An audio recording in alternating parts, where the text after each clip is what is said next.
Բարի օր, Հանրային ռադիոյի եթերում առանց տողատակի հաղորդաշարի հերթական թողարկումն է, ես Լևոն Սարդարյանն եմ, խոսել եւ խոսելու ենք խնդիրների մասին, որոնք ուզում են կամ պետք է ուզեն հասարակությանն, այսօր քանի որ բարեբախտաբար պատերազմական թեմաները գոնե առժամանակ մովեցին երկրորդ պլան, մենք որոշեցինք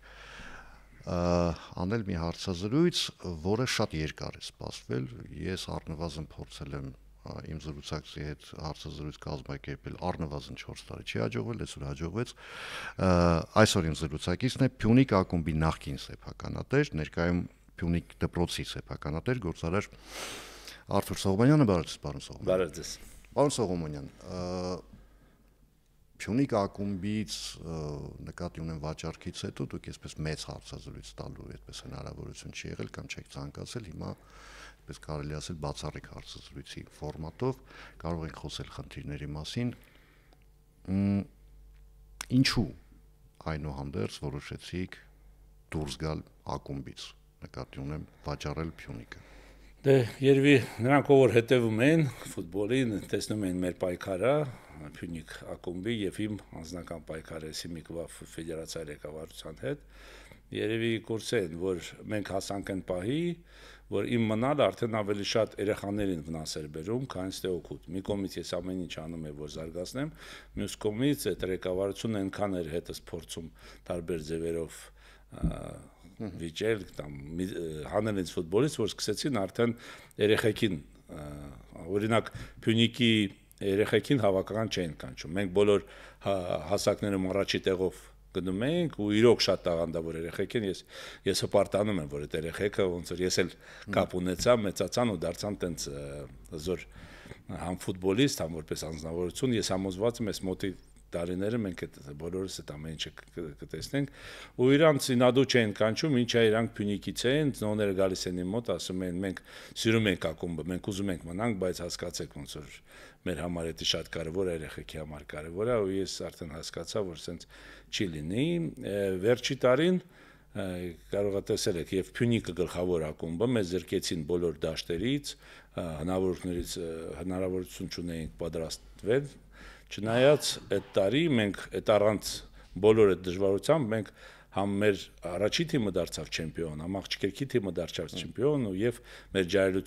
ջայրների թիմը դարձավ չեմպիոն ու հայկական ֆուտբոլի պատմությունում առաջի անգամ էր որ մի Հայաստանի ակումբ մասնակցեց 3 լիգա չեմպիոնով ոնց որ համ տղաների, համ աղջիկի, համ U19-ն է, դա եղել էր մի անգամ, ու ես ասի երևի արդեն վախն է, ես ապացուցեցի, որ ինձ չեն կարա կոտրեն, ես էլի շարունակելու եմ համ հետևել ֆուտբոլին, համ մասնակցում եմ մանկապատանական ֆուտբոլին, մանավանդ 6-ից մինչև 12 տարեկան, բայց իմ մնալը թիմում ես տեսնում եմ, որ արդեն Այս մեր կոնֆլիկտը նրան է հասել, որ ոչ թե միայն ֆուտբոլիստներին, երկրպագուներին եւ ինձ են փորձում վնասել, այլ սկսեցին վնասել երեխեքին, ես ճիշտ ասած էդի համարեցի, որ արդեն անընդունելի է։ Ֆուտբոլի ֆեդերացիայի հետ կոնֆլիկտի հետևանքների մասին դեռ կխոսենք, բայց եկեք մի հատ փորձենք հասկանալ պատճառները, որովհետեւ տեսեք ամիսներ առաջ այստեղ Եղիշե Մելիքյանն էր իմ հյուրը նաեւ։ Բնականաբար պարոն Մելիքյանը ձեր անունից որևէ բան իրեն թույլ չտվեց ասել Եվ այս դեպքում երևի ճիշտ կլինի, որ ակումբի թեկուզ նախկին սեփականատերը խոսի պատճառների մասին, այսինքն որ պահից այդ կոնֆլիկտը սկսվեց եւ ինչի շուրջ էր այդ կոնֆլիկտը, որովհետեւ տեսեք, կոնֆլիկտ ստեղծել առաջատար ակումբի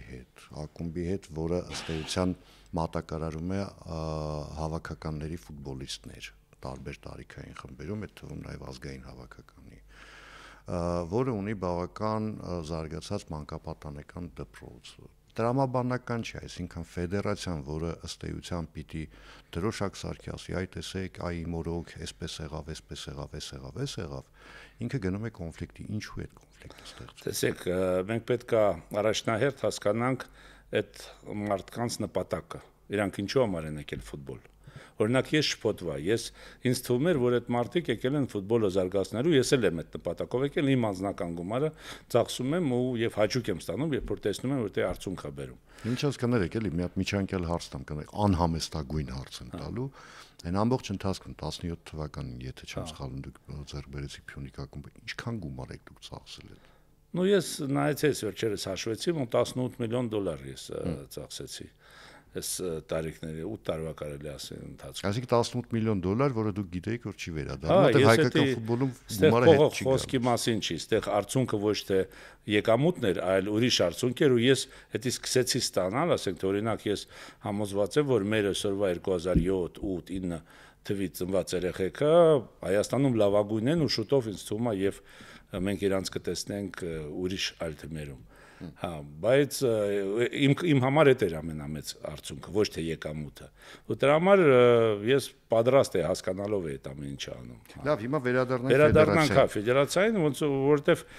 երբ որ մենք սկսեցինք արծուրդ ցույց տալ, կարող է երկրպագուները հիշել, երբ որ ես եկա հայկական ֆուտբոլ 17 թվին, ես խոստովեցի, որ 5 տարուց Փյունիկը խաղա գրուպային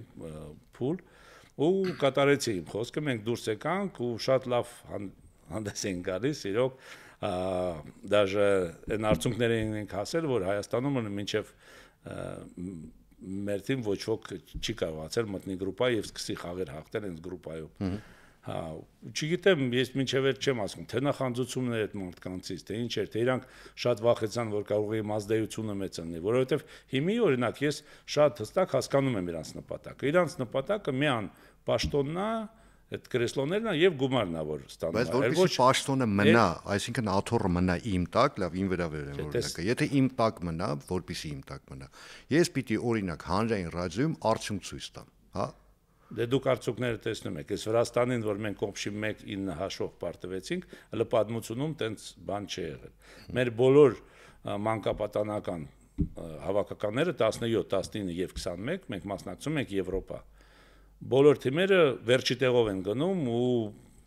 խաղերը պարտվում են։ Մեր 21-երի հավաքականը վերջի 26 խաղից, ինչքան որ Մելիք Բեկյանը ղեկավարում ֆեդերացիան 26 խաղ են անցկացրել, ընդամենը մի խաղ են հաղթել Ֆարերին, 3 հատ ոչ ոքի ու 22 հատ պարտություն։ То есть հələ տենց ոնց որ արդյունք մենք չենք տեսել։ Բացի դրանից շատ կարևոր բան է, որ այս վերջի 7 տարվա մեջ 5 թիմ լքել են հայկական ֆուտբոլից, 7-ը ներդրող են, 7 հոգի, ես 7-րդն եմ, որ դուրս եկալ, ու հիմի երևի գիտեք Վանի վիճակն էլ նենցա, որ կարող է Վանն էլ լքի։ Արադ Արմենյանն էլ ըստ էության ասաց, որ կարող է իրենք էլ դուրս գան։ Դե հա, այս իր վիճակի այսօրվա մոստով հասկանում, եթե Արարատ Արմենյանը լքեց, ինձ թվում է դա շատ մեծ կորուստ կլինի հայկական ֆուտբոլի համար, որովհետև դա իրոք առաջատար թիմերից մեկն է եւ մեծ ակադեմիա ունի եւ լավ թիմ ապահովում չեմպիոն են եղել Եվրոպայում են լավ հանդես գալիս ինձ թվում է դա իրոք շատ մեծ կորուստ կլինի։ Հույս ունեմ նման բան տեղի չի ունենա, որտեղ անմիջապես մեր զրույցից առաջ իմ աչքով ընկավ Արարատ Արմենիայի հայտարարությունը, որ ընդունելություն են հայտարարել 2017 թվականի ծնված երեխաների համար։ Եթե ինչ որ ծրագրեր ունեն, հաստատ ընդունելություն չէին անում։ Որտեղ գիտեք ինչ, ես որ ավելի շատ իմ ուշադրությունը մանկապատանական ֆուտբոլին է, մենք այնտեղ շատ լուրջ խնդիր ունենք, որից մեկը որ քանակը քիչ է, չի բավարարում։ Թիմերը շատ քիչ են։ Համարյա թե բոլոր տարիքներում կամ Փյունիկ կամ Ուրարտուն է պայքարում առաջի տեղի համար։ Պատկերացնում եք մի տարվա մեջ երեխեք ունեն ընդամենը կարելի ասել 3 լուրջ խաղ։ Փյունիկ Ուրարտու Փյունիկ եւ Գավաթի մի խաղը։ Մնացած խաղերը որ նայում եմ 7-0, 8-0, 10-0, ես օրինակ համարում եմ, որ այդ խաղերը ավելի շատ վնաս են բերում, քան թե օգուտ։ Որտեւ զարգացումը ոնց է կայացնում, երբ որ դու կարողանում ես խաղի վաղտ, ոնց որ ինչ որ մի նոր բան կարողանաս ցուցադրես, հետո կամած սովորում ես, մի քայլ անում ես առաջը։ Ամեն խաղը պետք է լինի շատ լուրջ պայքար։ Իսկ մեր մոտ քիչ են թիմերը եւ ցավոք սրտի դե ցավոք շատերը այդ մանկապատանական թիմերը պահում են լիցենզիայի համար, ոչ թե մտածում են զարգացնել մանկապատանական ֆուտբոլը, այլ լիցենզավորման համար են պահում, որտեվ հասկանում եք մանկապատանական ֆուտբոլը դա երբեք դու քո փողը հետ չես բերի։ Դու այգին գումար պետքա ծախսես, ինֆրաստրուկտուրա, մարզիչներ, պարապմունքներ, ավտոբուս, տանել բերեր եղեքին, բայց դա ձրի է, մենք ծնողներից ասենք թե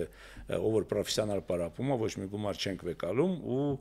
հետո մենք հույսով ենք, որ այդ երեխեքը կգան կհասնեն պրոֆեսիոնալ ֆուտբոլիստ ու ինչ որ մի բանով հետ կտան, բայց ստեղ ցավոք սրտի մենք ստիպված ենք գործակցենք ֆեդերացիայի հետ, որը իմ կարծիքով քանդում էր այդ process-ը, շատ նենց, ես չգիտեմ, ինադու են իրանք անում, թե իրանք ոչ պրոֆեսիոնալիզմից էր դա դուրս գալիս, բայց ոչ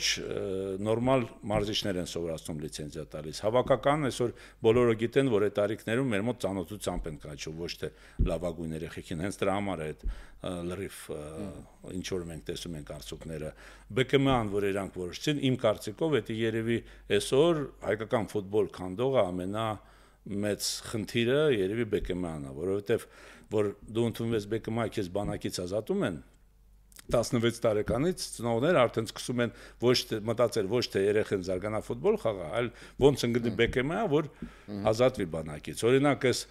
ինչքան Մելիքբեկյանը ղեկավարում ու Նիկո Գոսյանը 150 երեխա բանակից ազատվել են ԲԿՄ-ով։ Բայց ուր է ջահելությունը։ Մենք հավաքականում չենք տեսնում իրանց։ Արտասահմանում ընդամենը 150-ից 2 հոգի է խաղում հանդես գալիս։ Ես ուսումնասիրել եմ, դաժե ուղարկել եմ ինձ զապրոս է եկել, ասենք թե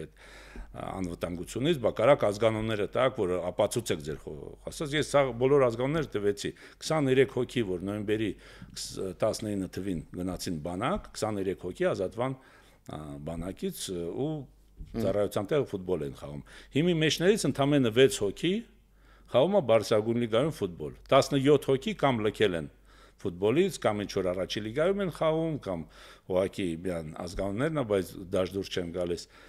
Այսինքն այդ են տաղանդաշատ երեխեքը չէին, որոնց իհարկե գաղափարով, հա, իդեալ։ Ես օրինակներ եմ բերել եւ ազգանուններ եմ տվել, ով որ օրինակ Փյունիկում շատ թույլ երեխա էր, բայց հետո ես իմացել եմ, որ ծնողը գնացել է Մելիքբեկյանի հետ պայմանավորվել է, որ երեխուն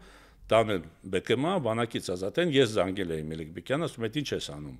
տեն չիլն է։ Խոսքը գնում է ոչ թե միայն այդ երեխում ասեն, բոլոր մնացածն են հեաստափվում, արդեն ասում են իմաստ չունի պարապելու, որտեղ այստեղ արդար օրենքներ չկա, այն ինչ որ վերաբերում է երեխեքի, պետքա շատ արդար լինես։ Երեխեքը կարողա չեն մտածում, բայց զգում են։ Ու իրանց հետո թվում է, որ կյանքը սենց է, որ ճիշտ է էսա։ Դու պետքա ոչ թե քո քրտինքով ինչ որ հասնես մի բանի, այլ դու պետքա լավ ծանոթություն ունենաս կամ ծնողդ լավ ծանոթություն ունենա, որ դու այս կյանքում ինչ որ հասնես նպատակի։ Ու դրա համար այսօր ԲԿՄ-ան մենք տեսնում ենք, այսօր ես ասացի մեր 21-երի արդյունքները 19-ների եւ 17-երի մենք տեսնում ենք ավոր վիճակը տենց չի եղել պատմությունում, դա հենց դրա հետևանքներն է, այդ որովհետեւ այդ երեխեքը, որ իրանք հավաքում են, մեջները կան մի քանի հատ խաղացող, բայց շատերը այդ ծանոթության բանակից ազատել, օրինակ նույն ես քանի անգամ այդ հարցը տվել եմ, նույն Նիկո Գոսյանի տղեն բանակից ազատվել է ֆուտբոլով, բայց ինքը կյանքում մի օր ֆուտբոլ պրոֆեսիոնալ չի խաղացել։ Միած ստուգեք, եթե փաստը բոլորն գիտեն, ինչու չեն ստուգում, ինչի չեն հարցնում, ոնց է ինքը կարողացել բանակից ազատվել ֆուտբոլով, եթե ինքը պրոֆեսիոնալ ոչ մի ակումբ չի խաղացել, հավաքականում իր ազգանունը ինչ որ դեռ գրանցել են, բայց ինքը ոչ մի խաղ չի մասնակցել։ То есть հիմի ոնց որ ու դա շատ լուրջ խնդիր է ոչ թե միայն այդ երեխեքը, որ ծնողները այնտեղ կարնում են կամ գումարով, ես ինքը թե ծանոթությամբ ազատեն երեխեքին, ու եւ այն տաղանդավոր երեխեքը, որ չունեն այդ հնարավորությունները, ստիպված գնում են բանակին ծառայում, լրիվ սիստեմն է քանդվել այսօր ցավոք սրտի։ Իսկ դա շատ կարեւոր հենց այդ տարիքն է, գիտեք, եւ ով ֆուտբոլով զբաղվում է, գիտի որ ասենք թե երիտասարդական հասակում շատերին ասում են, այսինքն տաղանդավոր ֆուտբոլիստ է, այսա մեր երկրորդ էսի Մեսին է կամ ինձ տենա, հետո չի ստացվում մի բան, որովհետև ասենք թե այդ երիտասարդական ֆուտբոլից անցնել պրոֆեսիոնալ ֆուտբոլ, դա շատ կարևոր պահ է։ Այստեղ ոնց որ կարևոր է process-ը, այստեղ կարևոր է արդյունքը։ Տեսեք, երկու կոմպոնենտ կա մանկապատանեկան ֆուտբոլի։ Մեկը դուք արդեն նշեցիք արդարության զգացումն է, որը ունեն երեխաները եւ ծնողները, երկրորդը դա մարզչական կազմն է։ Որտեղ մարզիչների լուրջ խնդիրներ ունենք մենք, ընդ որում մարզիչներ ոչ թե այն իմաստով միայն որ իրենք լավ չեն հասկանում ֆուտբոլից կամ լավ են հասկանում, միգուցե երբեմն լինում են մարզիչներ, որոնք ֆուտբոլից լավ են հասկանում, բայց որպես մանկավարժ կացին են։ Դա դուք ճիշտ ասացիք, հենց այդ է խնդիրը։ Գիտեք, հիմա այնքան է փոխվել, սիստեման գնացել առաջ։ Իսկ մենք մինչև հիմա 90 թվականների ձևերով ենք համ դաս տալիս են այդ մարզիչները սովորացնում ու իրանք պարապում։ Հիմա ավելի շատ օրինակ աշխատում են բնավորության վրա, քան թե հենց ֆուտբոլային տեխնիկայի վրա, որտեվ եթե սպորտսմենը բնավորություն ունի, իրանից կարա լուրջ սպորտսմեն դուրս գա։ Եթե չունի, դաժե եթե ինքը գնդակի հետ շատ լավ է վարվում, հետո դուրս է գալիս խաղի ու այդ ամենակարևոր պահին չի կարում էլի իր ոնց Հա, հոգեբանորեն չի ձգում։ Չի ձգում, հա, դա իսկ մեր մոտ դրա մասին հետ չեն խոսում։ Ու вообще մեր մոտ ճիշտ ասած շատ է հետ մնացել, համ պատրաստման process-ը, համ ասենք թե մրցավարներին համ թույլ են սովորացնում, բացի դրանից Մելիք Բեկյանը 2 տարի առաջ 5 անգամ բարձրացրեց վճարը։ Հիմա օրինակ, եթե ուզում ես գնաս մարզիչ լիցենզիա ստանաս, դա պետք է լիցենզիավորել, լիցենզիան ֆեդերացիան է տալիս։ Ամենացածը ցենա 1 միլիոն դրամ։ Պրոն 5 միլիոն է։ Հա,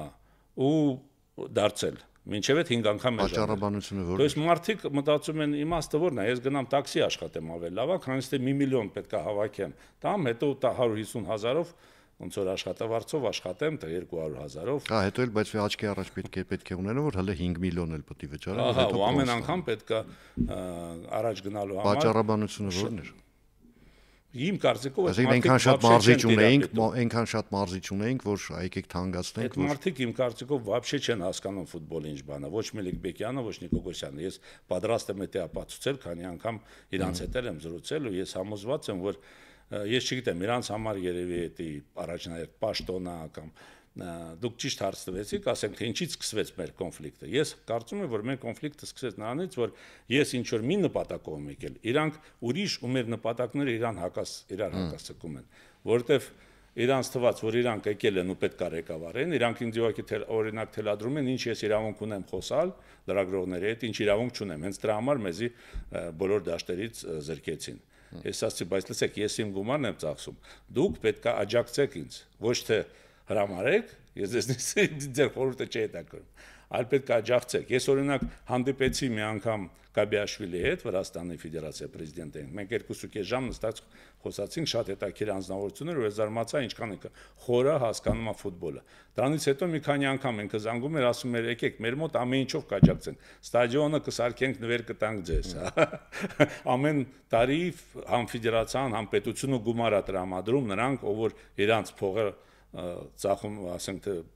ծախսում են ֆուտբոլի։ Եթե դու ֆուտբոլիստ կարողացար աճացնես ու ծախես արտասահման, ինչքանով որ դու իրան վաճառես, նույն գումարը քեզ պետությունն էլ ավելացնում է, то есть քո գումարը կրկնապատկվում է։ То есть Վրաստանը շատ մեծ գործ անում այդ ուղղությամբ։ Ու տեսնում եք իրանց արդյունքները։ Հա, բայց ինքը Վրաստանը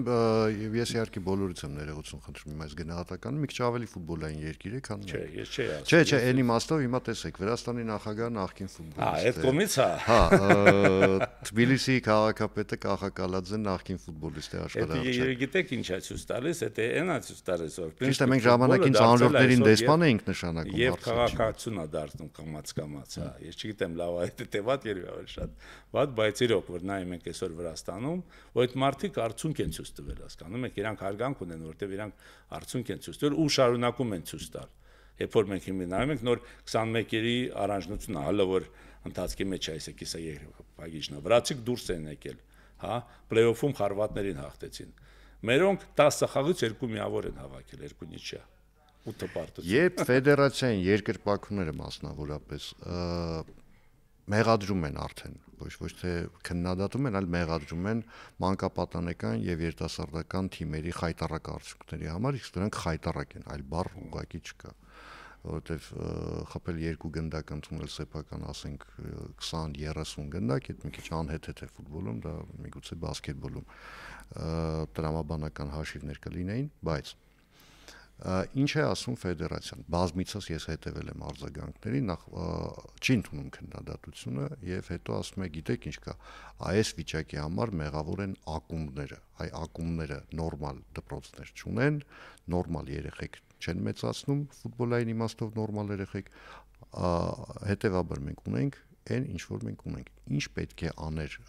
ֆեդերացիան, որ չի անում մանկապատանեկան ֆուտբոլի զարգացումը։ Դա կարա ասի միան այն ով որ չի հասկանում ոչ մի բան process-ից, ու չի հասկանում, որ ինքը շատ մեծ իրապատասխանությունը շատ մեծ է, օրինակ բերեմ։ Օրինակներ շատ կա, ես ասի հավաքական ասենք, թե որ ավելի շատ մեր երեխին հիաստապացնում է, ոչ թե մոտիվացիայանում պարապելու։ Շատ լուրջ խնդիր է, այդ մասնավորեն մի քիչ ասեմ, որ երևի մեծամասնությունը չգիտի, որ Հայաստանում ուզեցան FIFA-ին ցույց տան իբր թե մեր երեխեքի քանակը ավելացել է թիմերի, բռնեցին ու առաջնությունը հիմա սկսում են 9 տարեկանից, 8 դաժե 8 որ լրանում է, դու արդեն սկսում ես Հայաստանի առաջնություն մասնակցել։ Ես երբ որ Կաբիաշվիլիի հետ խոսում եմ, ասում եմ, պատկերացնում ես Հայաստանում 8 տարեկանից է սկսում առաջնությունից, հնարավոր չի, չեմ հավատում քեզ։ Բոլոր աշխարհում 11 տարուց առաջ առաջնություն արգելված է, երեխան էլ հասունացած չի։ Էդի ավելի շատ վնաս է բերում երեխուն, քան թե օգուտ։ Երեխեն այդ տարիքում պետքա փորձի, շփոթվի, չէ, ինչ որ աճի, մետի շատ կարևոր պրոցես է։ Երեխաները իրանք հոգեբանորեն խոսել են, ցանկացած պարտություն ահավոր ծանր են տանում։ Իսկ իրանք որ սկսում են առաջնություն խաղալ, առաջինը աճն է կանգնում, երկրորդը երեխեքը հոգապես շատ ոնց որ ծանր են տանում։ Մի հատ շփոթվար, քո պատճառով պարտվեցին, քո վրա գոռում են ուրիշները, ջայնանում են, То есть էդի քանդումը հենց փոքր մանկական տարիքից։ Ու ես օրինակ փորձեցի դրա դեմ առնեմ, բայց հասկացա մենակով չեմ կարող, որովհետև բարձա ծնողներ ուզում են, որ երեխեքը խաղան, իրանք այդ տարիքում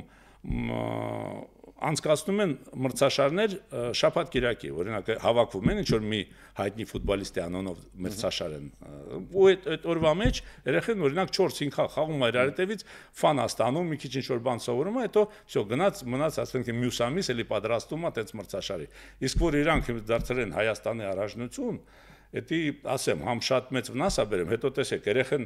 ավտոբուսով նստում է, գնում է, իմ մոտ այնտեղ կար ֆիլիալ, որ 4.5 ժամ ճանապարհ էր գնում։ Խաղում են 20-20 րոպե,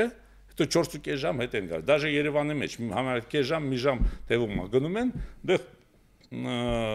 այդ ժամերով ամեն երեխան երևի մի 5, առնվազն 7 րոպե ֆուտբոլ խաղա։ Ու մի ժամ գործում ես, ասում եմ, լսեք, մենք այդ մի ժամում երեխեք այդ պարապելուց, այնքան իրանք կարանք հասնենք բան տանք սովորացնենք, էլի ոչ թե նստի ավտոբուսի մեջ, մենք էլ այդ որ Բերթավանից գնում ենք, ես իմ դե Արմավիր ճանապարհին կանգնում են, որտեղ երեխեքը հետ են տալիս, չեն կարող 4.5 ժամ դիմանալ։ Դե ավոր բան է, դա ցույց տա տալիս, որ այդ մարդիկ համ չեն տարապետում, համ էլ չեն էլ ուզում։ Ասենք թե ես իրանց կանչում եմ դիալոգի, ես ասում եմ, ես առաջի տարին, որ Միլիկ Բեկյանը նոր ընտրվեց, ասենք թե մենք ամեն ամիս անպայման հետ հանդիպում ենք, ես 7, 8 կամ 9,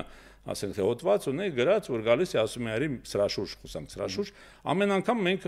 գալիս ենք համաձայնությամբ, բայց ոչ մի բան չարվեց։ Ես մյուս անգամ գալիս էի, տեսնում էի նույնը, գալիս էի նույնը, հետո նոր հասկացա այդ 22 թվին, որ իրոք իրանք չեն հասկանում մեր նպատակը, ու այն ով որ իրանց հակասկումը, իրանց համար այդ մարդիկ պետք չեն, օրինակ Լորեի սեփականատերը, չէ՞, դա մեծ Մանաձորի, ասենք թե շրջանը, ակին լավ թիմեր են, դուրս եկավ, Սևանի, Նորավանքի, Գանձասարի, իսկական Գանձասարի, Երևան ակումբը, դուրս եկավ ու բոլորը ասում են, մենք դուրս ենք գալիս միան այն պատճառով, ես էլ նույն բանն եմ ասում, այս սրեկավորության, եթե այս սրեկավորությունը փոխվի, մենք պատրաստ ենք էլի աջակցենք ֆուտբոլին, գումար ծախսենք, բայց հիմի իմաստ չեմ տեսնում։ Իսկ այդ մարդկանց, գիտեք, հետաքրքիր բան է, բայց ֆուտբոլը, ես որ երեխեքին ասենք թե խոսում եմ, դա ֆուտբոլը շատ բան է սովորացնում։ Մեր կյանքը նման է ֆուտբոլին, ասենք թե դու էլ ինչ որ թիմային ունես նպատակ ու պետք է կարողանաս հասնես այդ նպատակին, ինչ որ մի ձևով կարողանաս հասնես։ Տարբերությունը միան այն է, որ ֆուտբոլում կա ոնց են ասում տաբլո հա հաշիվ կա չէ կյանքում չկա կարող է մենք քոյտվիչենք հետո դու համարես որ դու ես ճիշտ ես համարեմ ես եմ ճիշտ բայց մենք չգիտենք ով է վերջը մեզնից սխալը ֆուտբոլում լուսատախտակի վրա հստակ երևում է ով է ավելի ճիշտ հա եթե դու հաղթել ես ուրեմն դու ես ուժեղ այդ պարտվել ես գնա գտի պատճառ ինչի ես պարտվել ասենք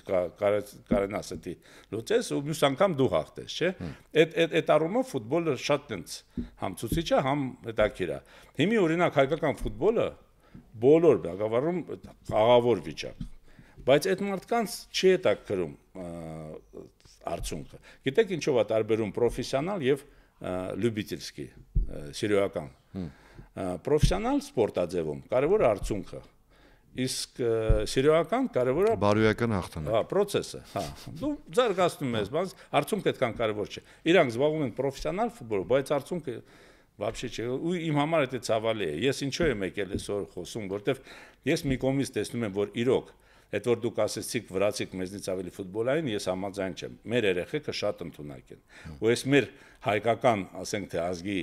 բնավորության մեջ կա, որ ուզում է ինչ-որ մի բանով տարբերվի երեխան, ուզում է ինչ-որ մի սիրուն ֆինտ անի, սովորի, հա, այդ պայքարել աշխատասիրությունը մեծ է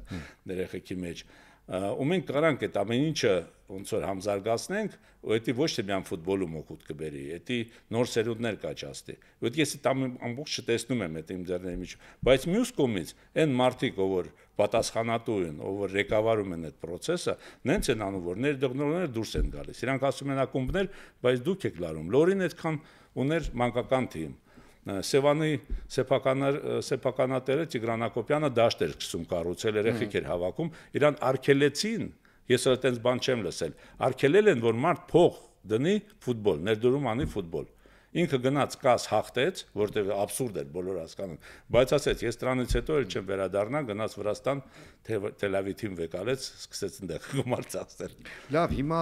պատկերացրեք ստատիկ վիճակը, այն ինչ որ մենք հիմա ունենք, խախտվում է ֆուտբոլի ֆեդերացիայի ղեկավարությունը։ Ճնշման արդյունքում կամ չգիտեմ, անցալում են, որ իրենք այս գործը չպիտի անեն, հա, ես ելնելով ձեր ասածներից եմ, այդ ենթադրությունը անում, գնահատական չեմ տալիս։ Հեռանում են։ Կվերադառնաք մեծ ֆուտբոլ։ Ես հələ բարձր դրա մասին լուր չեմ մտածել, բայց մեջս գիտեք, ես կարամ ձեր հետ կիսվեմ։ Եթե ես վերադառնամ ֆուտբոլ, իհարկե երբ որ կփոխվի ղեկավարությունը, ես ունեմ իմ մտքերը, որ մի մասը արդեն հասցրեցի ականացնել, մի մասը չէ, ու այդ կողմից ոնց որ մի քիչ ունեմ այդ կարիքը։ Բայց իհարկե մի քիչ ուրիշ ճանապարհով։ Ինձ թվում է Ես եթե կարամ ասեմ վերադառնամ, ես կընտրեմ արդեն միտեղ ես ասել եմ դրա մասին Ատլետիկ Բիլբաոյի ճանապարհը, երբ որ իրանց մոտ գիտեք երևի օրենքա, որ իրավունք ունեն խաղան միան բասկեր ազգությամբ։ Նշանակություն չունի դու որտեղ ես ծնվել, բայց դու ազգությամբ պետք է ունես բասկ, այդ ժամանակ դու իրավունք ունես մասնակցես այդ թիմին, ու հետաքրքիր է, որ այդ թիմը շատ լուրջ արդյունքներին է անցել։ Օրինակ լրիվ պատմության մեջ իսպանական առանձնություններ, ընդամենը 3 թիմ, որ բարձրագույն լիգայից դուրս չի թռել, որից մեկը Ատլետիկ Բիլբաոն է, կամ գավաթները ամենաշատը իրանք էին հաղթում։ Դա ասում է իրանց բնավորության մասին, ու ես ուսումնասիրել եմ, մենք գնացել ենք Ատլետիկ Բիլբաո, մարդ եմ ուղարկել, ու ես տեսել եմ, որ այնտեղ կա եւ բարդ կոմեր, բայց կա եւ շատ ուժեղ, որ դու օգտագործում ես քո ազգային ոնց որ ժառանգությունը, քո ազգային բնավորությունը։ Դա դժվար ճանապարհ կլինի Հայաստանում, բայց ես կարծում եմ, որ այդ ճանապարհը իմաստ ունի գումար ծախսելու ու հասնել նպատակ հենց այդ ճանապարհը, որտեվ օրինակ վերադառնալ բերել թանկ լեգիոներ աֆրիկացի կամ ես իմ դեղ բրազիլացի։ Հա, իրանք եկան խաղացին 2-3 տարի փողերը առան գնացին, Հայաստանը դրանից ինչ ստացավ։ Ոչ մի բան չստա։ Հա, կարող է մի 2 խաղ հաղթեցին, մենք ուրախացանք, բայց այդ խաղերը գիտեք ոնց։ Ես միշտ ասել եմ, դա 2-3 օր է տևում։ Դու խաղ որ պարտվեցիր կամ հաղթեցիր, այդ քո էմոցիաները 2-3 օր են ապրում, հետո ոնց որ մոռացում է այդ ամեն ինչը։ Իսկ process-ը, այդ որ մենք երեխեքին զարգացնում ենք, դա սաղ կյանք մնում է իրանց հետ։ Դրա համար իմ համար դա ավելի կարևոր է, քան թե պրոֆեսիոնալ ֆուտբոլ։ Ես ազնիվ ասեմ, ես օրինակ երեխեքի խաղ ավելի հավեսով եմ նայում, քան թե դաժե մեր գլխավոր թիմի, չնայած բարձր որ այնտեղ ուրիշ գումարներ են ֆրոմ, բայց ես հասկանում եմ, որ այս փողը կորած չի։ Այս երեխեք օրինակ տեսեք, մեր մոտ 100 երեխուց որ մենք ընդունում ենք Փյունիկ, ընդամենը 1, լավագույն դեպքում 2 դառնում են ֆուտբոլիստ, բայց մենք բոլոր 100 երեխու զբաղվում ենք երեխաներով ու իրանց որոշ բաներ ենք սովորացնում։ Ես օրինակ այդ երեխաներից եմ, ես անցել եմ ֆուտբոլային դպրոց, Լոկոմոտիվի Մոսկովսկի, դաժե ինձ թիմ են կանչել, բայց չեմ դարձել ֆուտբոլիստ։ Բայց այն ինչ որ ինձ սովորացրել են, ես այդ ամեն ինչը իմ կյանքում օգտագործում եմ ու հասել եմ ոնց որ արդյունքների ուրիշ բնագավառներում։ Ես տոներին միշտ այդ եմ ասում, երբ որ իրանք նեղվում են, որ երեխուն չվեկալեցին թիմ, ասում եմ, բայց այն ինչ որ մենք սովորացել ենք, հավատացեք, եթե ինքը գտնի այն, որտեղ որ ինքը ընդունակ է, այդ ամեն ինչ ինքը կօգտագործի ու կհասնի արդյունքի, կարող է եւ ավելի լավ լինի, օրինակ ես այսօր ուրախ եմ, որ ես գնացի ոչ թե ֆուտբոլ, այլ բիզնես, հա, որտեղ ֆուտբոլը մի կողմից լավ է, բայց 35 տարեկան ավարտում ես, ոնց որ կյանքդ պետք է 0-ից սկսես, հա։ Իսկ այստեղ դու կառուցում ես ոնց որ մինչև կյանքի վերջ, դրա համար շատ բաներ կա ու ես կարծում եմ, որ դաժե այսօրվա վիճակում ես ծնողներին բոլորին խորհուրդ եմ տալիս, որ երեխեքին տանեն սպորտ։ Տարբերություն չկա, որ սպորտ է, որը իրանց ավելի հոգարազատ է։ Իհարկե ֆուտբոլը շատ լավ սպորտաձև է, ու ես համոզված եմ, որ էլի մեր երեխեքը ընդունակ են։ Ես էլի խորհուրդ կտամ տանել ֆուտբոլ, չնայած ցավոք սրտի, այն ինչ որ մենք պետք է տանք երեխեքին, այսօր Հայաստանում չեն տալիս։ Բայց ես համոզված եմ, որ ժամանակավոր բան է, որտեվ իմ կարծիքով այսօրվա ղեկավարությունը պատահական մարդիկ են ֆուտբոլում։ Այսօր քանի տարի արդյունք ցույց չեն տալիս, վերջոց պետք է ինչ-որ մի ձև փոխվի։ Այսօրն են ցա, որ իրանց ընտրել հնարավոր չէ, իրանք կարելի ասի նշանակվում են այսօր, որովհետև այն ինչ-որ համակարգը իրանք արել են, նենց է, որ իրանց հնարավոր չի փոխել, բայց հույսով եմ, որ շուտ թե ուշ կփոխվի իրավիճակը ու համոզված եմ, որ մենք ունենք ապագա ֆուտբոլ։ Զունայից նողներին ասեին, նրանց ով որ բերում է երեխաներին Փյունիկ, որ հանգստացնել, որ իրանց համար ոչ մի բան չի փոխվել։ Ես դպրոցի սեփականատեր եմ 6-ից մինչև 12 տարեկան, նույն ձև ոնց որ իրանք պարապել են, նույն ձև էլ պարապելու են, ու մենք Փյունիկի հետ պայմանավորվել ենք, որ լավագույն երեխեքին իրանք հետո վեկալելու են ակադեմիան ու արդեն իրանք շարունակելու են, դաժե մենք պայմանավորում ենք, որ այս մեր դպրոցի անունը կմնա Փյունիկ։ Դրա համար թող ծնողները եւ երեխաները հանգիստ տնեն, ես իմ կողմից ամեն ինչ կանեմ, որ այդ process-ը շարունակվի։ Շնորհակալություն զրույցի համար, հիշեցնեմ այսօր իմ զրուցակիցներ Փյունիկ ակումբի նախկին սեփականատեր, ներկայումս Փյունիկ դպրոցի սեփականատեր, գործարար Արթուր Սողոմոնյանը, ես Լևոն Սարդարանն եմ, կհանդիպենք արդեն վաղը, նույն ժամին, նույն վայրում, հաջողություն եւ համբերություն բոլորիս։